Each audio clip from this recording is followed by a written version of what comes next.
बिस्मिल्लाहिर्रहमानिर्रहीम। अस्सलाम वालेकुम नादरीन, आप यूट्यूब चैनल देख रहे हैं, मैं इमरान खान हूँ। नादरीन, ये वीडियो थोड़ी लेट है, इसके लिए माजरत। 3-1 घंटे शायद ज़्यादा हो गए इस वीडियो को बनाने में और आप तक पहुँचाने में।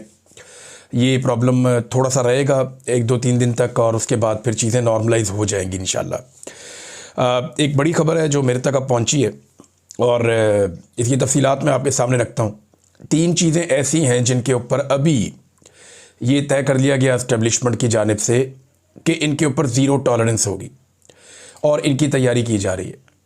मजहबी सियासी जमातें जो हैं, चाहे वो फजलुर रहमान साहब हैं, चाहे वो दीगर पॉलिटिकल पार्टीज़ हैं, जमात इस्लामी हैं, बाकी लोग हैं, वो इस पे ऑन बोर्ड ले लिए गए और उन्हें ये कह दिया गया कि इसके ऊपर आपने खप नहीं डालनी। हुकूमती जमातें भी इसके ऊपर राज़ी हैं और पाकिस्तान तहरीक-ए-इंसाफ के वो लोग जो बाहर मौजूद हैं उनमें से भी बेशतर को राज़ी कर लिया गया है। इमरान खान साहब को आइसोलेशन में डाल दिया जाएगा या कोशिश की जाएगी ये दिन निकाल दिए जाएं और ये एक्टिविटीज़ कर ली जाएं। इनमें जो 3 चीज़ें जिनके ऊपर बिल्कुल किसी किस्म का कंप्रोमाइज़ नहीं होगा, ज़ीरो टॉलरेंस होगी और एक क्रैकडाउन भी शुरू कर दिया गया सोशल मीडिया पे, जिसका आगाज़ हो गया है। मुझे पता चला कि जिमी विर्क नाम से एक अकाउंट है सोशल मीडिया का, ये कोई बैरून मुल्क साहब रहते हैं और उनके भाई को उठा लिया गया फैसलाबाद के नज़दीक से, और उनको उठाने के बाद जो है वो दबाव डाला जा रहा है। और वहाँ से जो इत्तलात आ रही हैं वो भी यही इत्तलात हैं कि इन्हीं चीज़ों से मुतअल्लिक़ रियासत को प्रॉब्लम हो रही है। जो पहला प्रॉब्लम है वो इसराइल फ़ौज भिजवाने के मामले पर है। जो मिलिट्री इस्टेब्लिशमेंट है वो नहीं चाहती कि इसके ऊपर डिस्कशन हो, कोई ज़्यादा बातचीत हो, वो इन चीज़ों को नॉर्मलाइज़ करना चाहते हैं। वज़रा जो हैं वो रोज़ाना इसके फ़ायदे गिनवा रहे हैं। वो ये बता रहे हैं कि जनाब कोई फ़र्क नहीं पड़ता, इसराइल जानी चाहिए फ़ौज, फ़लस्तीन पहुँचनी चाहिए फ़ौज इसराइल की मंजूरी के बाद। यानी डोनाल्ड ट्रंप की ख्वाहिश है, इसराइल की मंजूरी है और हमास को गैर मुसल्लह करना है और इसराइली जो सरहदें हैं उनको महफूज बनाना है, जबकि फ़लस्तीनियों की हिफाजत का एक दावा है। हकीकतन तो ये है कि फ़लस्तीनियों की जो एक मुज़ाहमत है या एक जद्दोजहद आज़ादी है वो अब हमेशा के लिए ऐसा लगता है कि ख़त्म होने जा रही है, और जो इसराइल नहीं कर सका वो ये फ़ौज कर देगी जो अब जा रही है फ़लस्तीन में या गाज़ा में। तो नंबर 1, इसके ऊपर किसी किस्म का वो कहते हैं जी कोई बात ना करे। इसके ऊपर बहुत दबाव आ रहा है सोशल मीडिया के ऊपर, जो लोग इस पर बात कर रहे हैं उन पर बहुत दबाव आ रहा है और रोका जा रहा है कि इसके बारे में बात ना करें। नंबर 2, अफ़गानिस्तान से लड़ाई और कबायली इलाकों में ऑपरेशन पर, इस हवाले से भी ज़ीरो टॉलरेंस है। वो कहते हैं जी इस बारे में तो बात ही ना करे कोई, क्योंकि ये दोनों चीज़ें याद रखिएगा जुड़ती हैं डोनाल्ड ट्रंप के साथ। ये दोनों चीज़ें डोनाल्ड ट्रंप की ख्वाहिशात की तकमील में हो रही। यानी डोनाल्ड ट्रंप की ये ख्वाहिश है कि पाकिस्तान इसराइल को तस्लीम करे, पाकिस्तान इसराइल के साथ अच्छे ताल्लुकात बनाए और हमास को हमेशा के लिए ख़त्म कर दिया जाए, और जहाँ फ़लस्तीनी है वो वहाँ महदूद रहें। फ़लस्तीनी रियासत बने या ना बने उसके बारे में वो अभी तक कन्फ्यूजन का शिकार हैं डोनाल्ड ट्रंप। तो इस हवाले से पाकिस्तान की एस्टेब्लिशमेंट डोनाल्ड ट्रंप को फॉलो कर रही है। अफ़गानिस्तान में डोनाल्ड ट्रंप को बगराम एयरबेस चाहिए। उन्होंने कहा जी अगर ये काम करोगे तो ठीक है, नहीं तो फिर हम ये बताएंगे, अफ़गानियों के लिए हालात मुश्किल हो जाएंगे।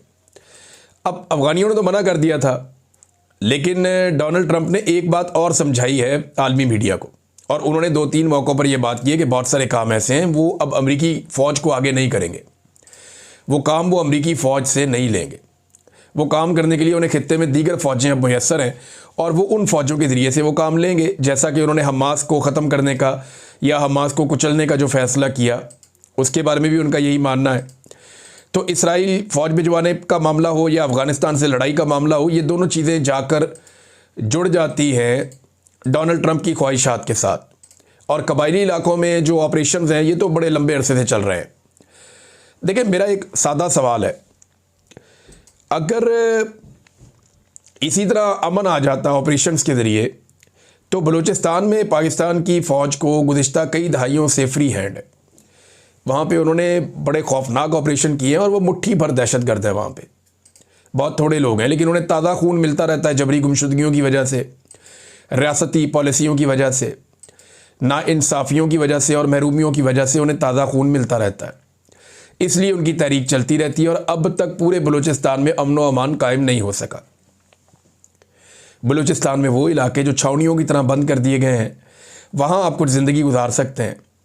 बाकी एरियाज़ में आप महफूज नहीं होते, किसी वक्त भी आपके साथ कुछ भी हो सकता है। किसी सड़क पे आप ट्रैवल कर रहे हो और कई दहाइयों से फ़ौजी ऑपरेशन वहाँ चल रहा है, अगर फ़ौजी ऑपरेशन मसले का हल होता तो इंतहाई कमज़ोर वहाँ पे जो दुश्मन है उसको अब तक शिकस्त दे दी जाती। ये जो इस तरह की लड़ाइयाँ होती हैं, इसमें आपने बयानिया खड़ा करना होता है। थोड़े दिन पहले मैंने इस पर तफसीली बात की थी। तो जब बलूचिस्तान में अमन नहीं आया तो अब कबायली इलाकों में अमन कैसे लेकर आएंगे?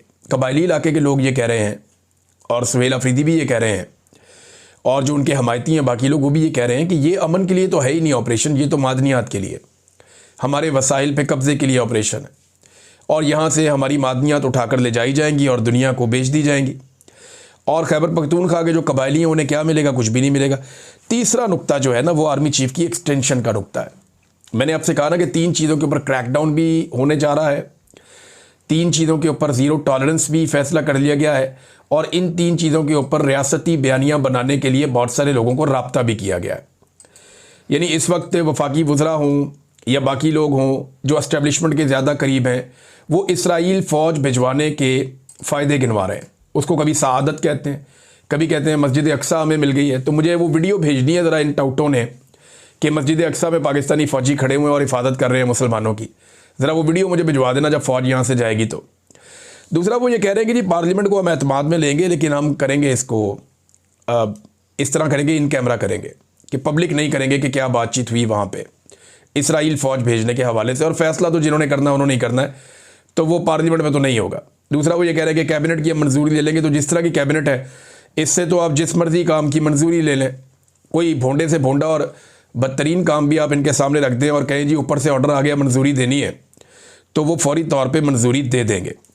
अब आर्मी चीफ की एक्सटेंशन के हवाले से एक माहौल बनाया जा रहा है और रोज़ाना तारीफ़ों के पुल बांधे जाते हैं। कोई ना कोई ऐसा स्टेटमेंट आ जाता है जिसमें आर्मी चीफ की तारीफ़ हो रही होती है, जैसे कि अंसार अब्बासी साहब हैं, अब उनको इस्तेमाल किया गया है। अभी सुहेल बड़ाई साहब की भी बारी है, थोड़े दिनों में वो भी लिखेंगे कुछ ना कुछ ऐसा। फिर हमारे और बहुत सारे दोस्त हैं, मैं सबको नाम लेकर शर्मिंदा नहीं करना चाहता, लेकिन वो खुद शर्मिंदा होंगे। आने वाले दिनों में बहुत सारे ऐसे लोग आर्मी चीफ की तारीफ़ें कर रहे होंगे उनकी एक्सटेंशन से पहले, क्योंकि उन सबको बता दिया गया है कि आपने कम से कम एक कॉलम, एक प्रोग्राम या एक वीलॉग आपने आर्मी चीफ के हवाले से करना है, उनकी तारीफ़ों के पुल आपने बांधने और ज़रा डिफरेंट तरीके से। तो ये सब लोग अपनी अपनी वफादारी साबित करने के लिए बाकायदा अब इसके ऊपर वीडियोस बनाएंगे। जैसा कि राना सनाउल्लाह ने कल खालिद बिन वलीद रज़ी अल्लाह तआला अन्हु से जोड़ दिया आर्मी चीफ को कि बिल्कुल वो वैसे ही जर्नैल है, हालांकि ज़मीन आसमान का फ़र्क है दोनों के अंदर। एक उनके जूतों की खाक के बराबर भी नहीं है हमारे आर्मी चीफ इस वक्त। बहुत अच्छे आदमी होंगे लेकिन नहीं, आप मुकद्दस हस्तियों के साथ ले जाकर आप नहीं मिला सकते। तो अब यहाँ पे जो है वो जो अंसार अब्बासी साहब ने कहा वो ये है कि हाफ़िज़ कुरान आर्मी चीफ के तकर्रुर को मुस्बत पेशरफ्त करार दिया जा रहा है। उनकी क़यादत में फ़ौज के अंदर इस्लामी इक़दार और रूहानी वाबस्तगी को मजबूत बनाने की उम्मीद की जा रही है।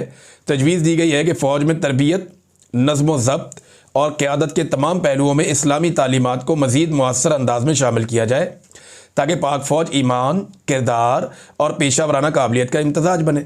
अब जब ये आर्मी चीफ आए थे तब आपको इस तरह का कॉलम लिखना चाहिए था ना, ताकि ये काम ये 3 साल में कर देते।